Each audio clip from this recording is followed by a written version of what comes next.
Pour la deuxième fois en 2 mois, l'opposant historique camerounais John Frondi, leader du Social Democratic Front, a été enlevé puis libéré à Bamenda, au nord-ouest, l'une des régions en proie à la crise sécessionniste. Cet enlèvement survenu entre le 28 et le 29 juin met en exergue une forte pression qu'exercerait sur cet homme politique le mouvement sécessionniste qui recherche des figures fortes comme soutien à leur cause.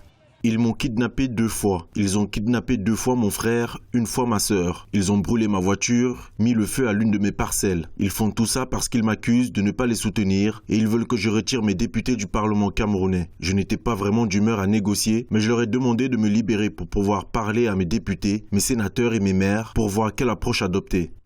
Les régions du nord-ouest et du sud-ouest du Cameroun, secouées par une crise séparatiste depuis fin 2016, sont en effet le bastion du Social Democratic Front. Toutefois, cette formation politique a toujours affiché une position républicaine avec un avis modéré sur le débat autour de la forme de l'État.